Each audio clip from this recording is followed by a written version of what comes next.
ओम शांति। आज है 18 जनवरी 2026 की मुरली के मुख्य पॉइंट्स। बाबा ने कहा, बच्चे देखो बाप कितना मीठा है और कितना प्यार से तुम बच्चों को बैठ पढ़ाते हैं। सिर्फ कहते हैं मुझे याद करो और इस पुरानी दुनिया को भूल जाओ। जिस बाप से तुम्हें इतनी भारी वर्षा मिलती है उनकी तो याद सतानी चाहिए। ऐसे बाप की याद में दिल एकदम ठर जानी चाहिए। थकना नहीं है, दिन रात बहुत कमाई करनी है, नींद को जीतने वाले बनो। तुम शिव बाबा की याद में रहेंगे तो वह तुम्हारी संभाल भी करेंगे। याद से ही कट निकलेगी, सुई साफ होती है तो चुंबक तरफ खिंच जाती है। तुम जितना बाप को याद करेंगे उतना लव रहेगा और कशिश रहेगा। मीठे बच्चे गफलत मत करो, स्वदर्शन चक्रधारी बनो, लाइट हाउस बनो। जितना तुम बहुतों का कल्याण करेंगे अर्थात कांटों को फूल बनाएंगे उतना ही तुमको उजूरा मिलेगा और सबकी आशीर्वाद भी मिलेगी। ज्ञान का दान करने वाले ही सबके प्यारे लगते हैं जो ज्ञान का दान करते हैं। अब सुनते हैं महावाक्यों को विस्तार से। मीठे बच्चे, ज्ञान रत्नों से झोली भरकर दान भी करना है। जितना दूसरों को रास्ता बताएंगे उतना आशीर्वाद मिलेगा। जितना दूसरों को रास्ता बताएंगे उतना आशीर्वाद मिलेगा। ओम शांति। मीठे बच्चों को यह पक्का याद रखना है कि शिव बाबा हमको पढ़ाते हैं। शिव बाबा पतित पावन भी हैं, सद्गति दाता भी हैं। सदगति माना स्वर्ग की राजाई देते हैं। बाबा कितना मीठा है, कितना प्यार से बच्चों को बैठ पढ़ाते हैं। बाप दादा द्वारा हमको पढ़ाते हैं। बाबा कितना मीठा है, कितना प्यार करते हैं, कोई तकलीफ नहीं देते। सिर्फ कहते हैं मुझे याद करो और चक्र को याद करो। बाप की याद में दिल एकदम ठर जानी चाहिए, यानी शीतल हो जानी चाहिए। एक बाप की ही याद सतानी चाहिए क्योंकि बाप से वर्षा कितना भारी मिलता है। अपने को देखना चाहिए हमारा बाप के साथ कितना लव है, कहाँ तक हमारे में दैवी गुण हैं। क्योंकि तुम बच्चे अब कांटों से फूल बन रहे हो। जितना जितना योग में रहेंगे उतना कांटों से फूल सतो प्रधान बनते जाएंगे। फूल बन गए फिर यहाँ रह नहीं सकेंगे। फूलों का बगीचा है ही स्वर्ग। जो बहुत कांटों को फूल बनाते हैं उन्हें ही सच्चा खुशबूदार फूल कहेंगे। वह कभी भी किसी को कांटा नहीं लगाएंगे। क्रोध भी बड़ा कांटा है, बहुतों को दुख देते हैं। अभी तुम बच्चे कांटों की दुनिया से किनारे पर आ गए हो। तुम हो संगम पर। जैसे माली फूलों को अलग पार्ट यानी बर्तन में निकाल देते हैं, वैसे ही तुम फूलों को भी अब संगम युगी पाठ में अलग रखा हुआ है। फिर तुम फूल स्वर्ग में चले जाएंगे, कलयुगी कांटे भस्म हो जाएंगे। फिर तुम फूल स्वर्ग में चले जाएंगे और कलयुगी कांटे भस्म हो जाएंगे। मीठे बच्चे जानते हैं पारलौकिक बाप से मीठे बच्चे जानते हैं कि पारलौकिक बाप से हमको अविनाशी वर्षा मिलता है। जो सच्चे सच्चे बच्चे हैं, जिनका बाप दादा से बहुत प्यार है, पूरा लव है, उनको बड़ी खुशी रहेगी। हम विश्व का मालिक बनते हैं। हाँ, पुरुषार्थ से ही विश्व का मालिक बना जाता है, सिर्फ कहने से नहीं। जो अनन्य बच्चे हैं उन्हें सदैव यह याद रहेगा कि हम अपने लिए फिर से वही सूर्यवंशी चंद्रवंशी राजधानी स्थापन कर रहे हैं। बाप कहते हैं मीठे बच्चे, जितना तुम बहुतों का कल्याण करेंगे उतना तुमको ही उजूरा मिलेगा। बहुतों को रास्ता बताएंगे तो बहुतों की आशीर्वाद मिलेगी। ज्ञान रत्नों से झोली भरकर फिर दान करना है। ज्ञान सागर तुमको रत्नों की थालियाँ भर भर कर देते हैं। उन रत्नों का जो दान करते हैं वही सबको प्यारे लगते हैं। बच्चों के अंदर में कितनी खुशी होनी चाहिए। सेंसिबल बच्चे जो होंगे वह तो कहेंगे हम बाबा से पूरा ही वर्षा लेंगे, एकदम चटक पड़ेंगे। बाप से बहुत लव रहेगा क्योंकि जानते हैं प्राण देने वाला बाप मिला है। नॉलेज का वरदान ऐसा देते हैं जिससे हम क्या से क्या बन जाते हैं, इंसॉल्वेंट से सॉल्वेंट बन जाते हैं। इतना भंडारा भरपूर कर देते हैं, जितना बाप को याद करेंगे उतना लव रहेगा, कशिश होगी। सुई साफ होती है तो चकमक चुंबक की तरफ खींच जाती है ना, बाप की याद से कट निकलती जाएगी। एक बाप के सिवाय और कोई याद ना आए। बाप समझाते हैं, मीठे बच्चे अब गफलत मत करो, स्वदर्शन चक्रधारी बनो, लाइट हाउस बनो। स्वदर्शन चक्रधारी बनने की प्रैक्टिस अच्छी हो जाएगी तो फिर तुम जैसे ज्ञान का सागर हो जाएंगे। जैसे स्टूडेंट पढ़कर टीचर बन जाते हैं ना, तुम्हारा धंधा ही यह है, सबको स्वदर्शन चक्रधारी बनाओ, तब ही चक्रवर्ती राजा रानी बनेंगे। इसीलिए बाबा सदैव बच्चों से पूछते हैं, स्वदर्शन चक्रधारी हो, बैठे हो, बाप भी स्वदर्शन चक्रधारी है ना। बाप आए हैं तुम मीठे बच्चों को वापस ले जाने। तुम बच्चों बिगर हमको भी जैसे बेआरामी होती है। जब समय होता है तो बेआरामी हो जाते हैं, बस अभी हम जाओ। बच्चे बहुत पुकारते हैं, बहुत दुखी हैं, तरस पड़ता है। अब बच्चों को चलना है घर, फिर वहाँ से तुम आपे ही चले जाएंगे सुखधाम। वहाँ मैं तुम्हारा साथी नहीं बनूंगा। अपनी अवस्था अनुसार तुम्हारी आत्मा चली जाएगी। जितना तुम बच्चे बाप की याद में रहेंगे उतना दूसरों को समझाने का असर होगा। तुम्हारा बोलना जास्ती नहीं होना चाहिए। आत्माभिमानी हो, थोड़ा भी समझाएंगे तो तीर लगेगा। बाप कहते हैं, बच्चे बीती सो बीती, अब पहले अपने को सुधारो। खुद याद करेंगे नहीं, दूसरों को कहते रहेंगे, यह ठगी चल न सके। अंदर दिल जरूर खाती होगी। बाप के साथ पूरा लव नहीं है तो श्रीमत पर चलते नहीं हैं। बेहद के बाप जैसी शिक्षा तो और कोई दे ना सके। बाप कहते हैं, मीठे बच्चे इस पुरानी दुनिया को अब भूल जाओ, पिछाड़ी में तो यह सब भूल ही जाना है। बुद्धि लग जाती है अपने शांति धाम और सुख धाम में। बाप को याद करते करते बाप के पास चले जाना है। पतित आत्मा तो जा ना सके, वह है ही पावन आत्माओं का घर। यह शरीर 5 तत्वों से बना हुआ है, तो 5 तत्व यहाँ रहने के लिए खींचते हैं, क्योंकि आत्मा ने यह जैसे प्रॉपर्टी ली हुई है, इसीलिए शरीर में ममत्व हो गया है। अब इनसे ममत्व निकाल जाना है अपने घर। वहाँ तो यह 5 तत्व है नहीं। सतयुग में भी शरीर योग बल से बनता है, सतो प्रधान प्रकृति होती है, इसीलिए खींचती नहीं। दुख नहीं होता, यह बड़ी महीन बातें हैं समझने की। यहाँ 5 तत्वों का बल आत्मा को खींचता है, इसीलिए शरीर छोड़ने की दिल नहीं होती है। नहीं तो इसमें और ही खुश होना चाहिए। पावन बन शरीर ऐसे छोड़ेंगे जैसे मक्खन से बाल। तो शरीर से सब चीज़ों से ममत्व एकदम मिटा देना है। इससे हमारा कोई कनेक्शन नहीं। बस हम जाते हैं बाबा के पास। इस दुनिया से अपना बैगेज तैयार कर पहले से ही भेज दिया है। साथ में तो चल ना सके, बाकी आत्माओं को जाना है, शरीर को भी यहाँ छोड़ देना है। बाबा ने नए शरीर का साक्षात्कार करा दिया है। हीरे जवाहरों के महल मिल जाएंगे। ऐसे सुखधाम में जाने के लिए कितनी मेहनत करनी चाहिए, थकना नहीं चाहिए। दिन रात बहुत कमाई करनी है। इसीलिए बाबा कहते हैं, नींद को जीतने वाले बच्चे मामेकम याद करो और विचार सागर मंथन करो।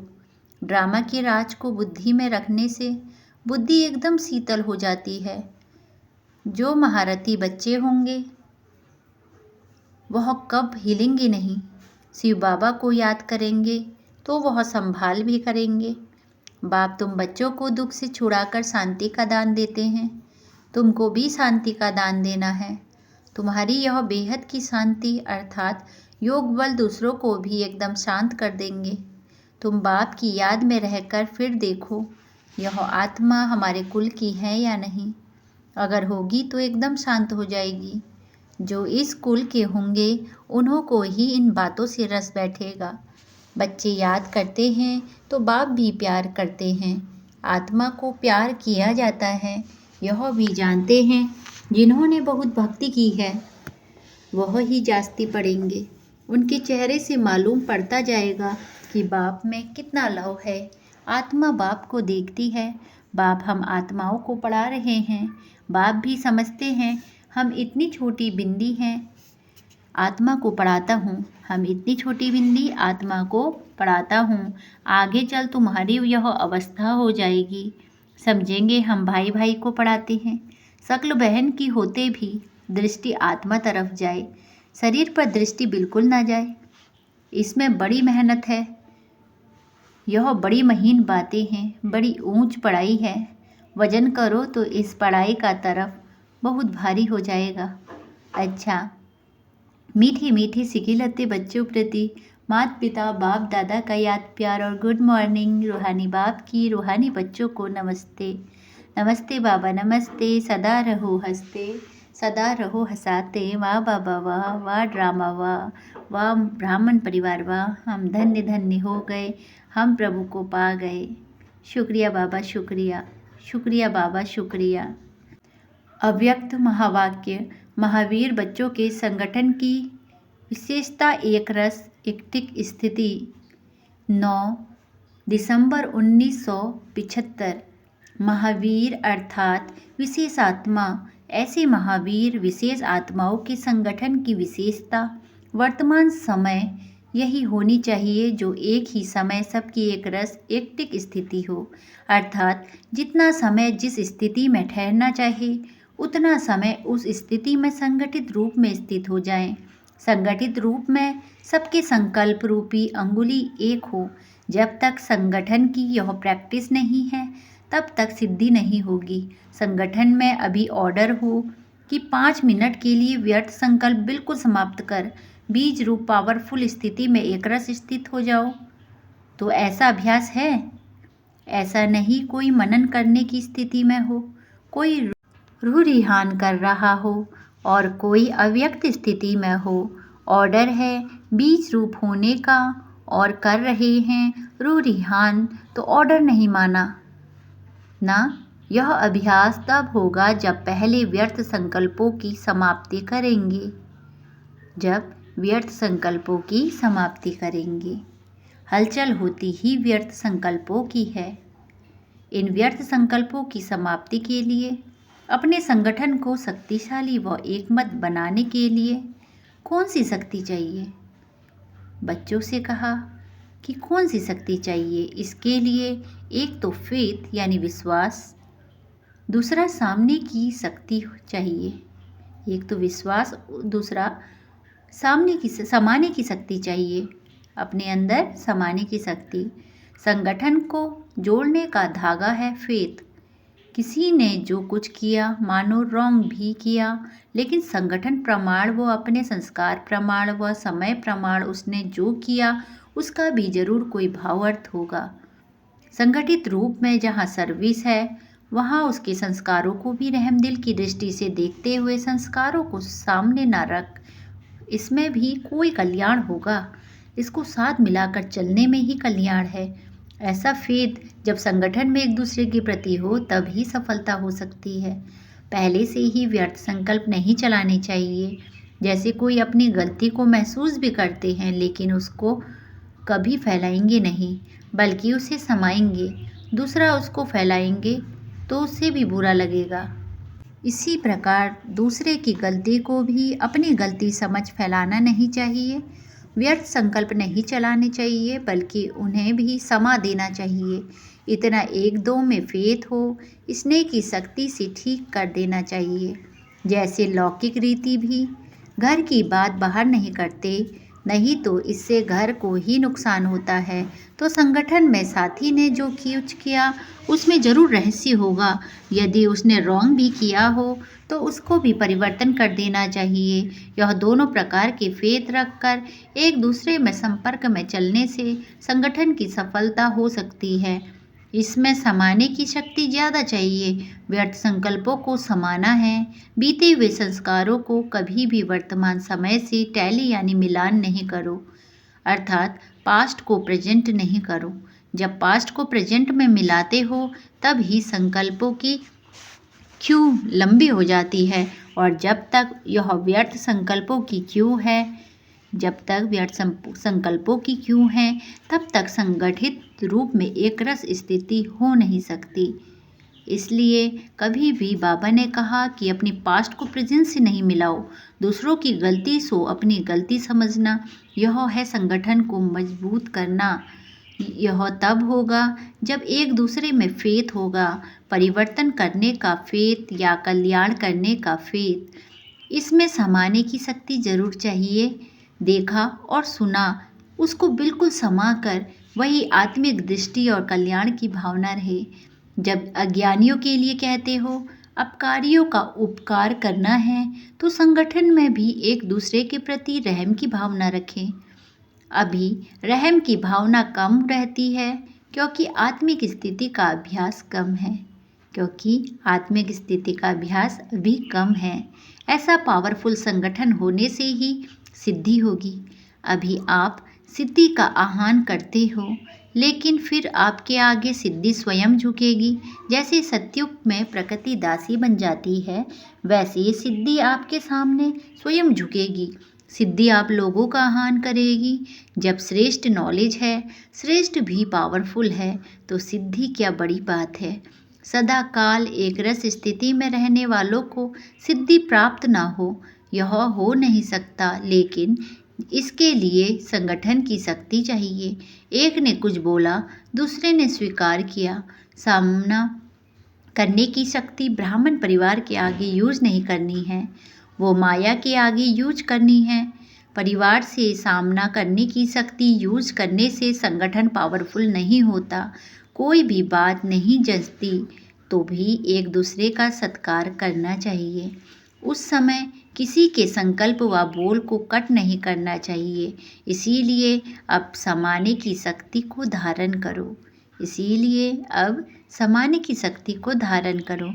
संगठित रूप में आप ब्राह्मण बच्चों की आपस के संपर्क की भाषा भी अव्यक्त भाव की होनी चाहिए। जैसे फरिश्ते अथवा आत्माओं से बोल रही है। किसी की सुनी हुई गलती को संकल्प में स्वीकार ना करना। पहला, किसी की सुनी हुई गलती को संकल्प में स्वीकार ना करना और ना कराना चाहिए। ऐसी जब स्थिति हो तब ही बाप की जो शुभ कामना है संगठन की वह प्रैक्टिकल में होगी। इसके लिए विशेष पुरुषार्थ अथवा विशेष अनुभवों की आपस में लेन देन करो। संगठित रूप में विशेष योग के प्रोग्राम चलते रहें तो विनाश ज्वाला भी पंखा लगेगा। योग अग्नि से विनाश की अग्नि जलेगी। अच्छा, ओम शांति। वरदान व्यक्त में रहते अव्यक्त फरिश्ते रूप का साक्षात्कार कराने वाले सफ़ेद वस्त्रधारी और सफ़ेद लाइटधारी भव। आज बाबा ने कहा सफ़ेद वस्त्रधारी और सफ़ेद लाइटधारी भव। जैसे अभी चारों ओर यह आवाज़ फैल रहा है कि यह सफ़ेद वस्त्रधारी कौन है और कहाँ से आए हैं, ऐसे अब चारों ओर फरिश्ते रूप का साक्षात्कार कराओ। इसको कहा जाता है डबल सेवा का रूप। जैसे बादल चारों ओर छा जाते हैं ऐसे चारों ओर फरिश्ते रूप में प्रकट हो जाओ। जहाँ भी देखें तो फरिश्ते ही नजर आएं। लेकिन यह तब होगा जब शरीर से डिटैच होकर अंतवाहक शरीर से चक्र लगाने के अभ्यासी होंगे। मनसा पावरफुल होगी। स्लोगन, सर्व गुणों व सर्व शक्तियों के अधिकारी बनने के लिए आज्ञाकारी बनो। सर्व गुणों व सर्व शक्तियों के अधिकारी बनने के लिए आज्ञाकारी बनो। अव्यक्ति सारे इस अव्यक्ति मास में बंधन मुक्त रह जीवन मुक्त स्थिति का अनुभव करो। विस्तार, जैसे बाप सदा स्वतंत्र है ऐसे बाप समान बनो। बाप दादा अब बच्चों को परतंत्र देख नहीं सकते। अगर स्वयं को स्वतंत्र नहीं कर सकते हो तो स्वयं ही अपनी कमजोरियों में गिरते रहते हो, तो विश्व परिवर्तक कैसे बनेंगे। अब इस स्मृति को बढ़ाओ कि मैं मास्टर सर्वशक्तिवान हूँ, मैं मास्टर सर्वशक्तिमान हूँ। इससे सहज सर्व पिंजड़ों से मुक्त उड़ता पंछी बन जाएंगे। अच्छा, मीठे मीठे सिकी लते बच्चों को बाप दादा की ओर से ओम शांति, ओम शांति, ओम शांति।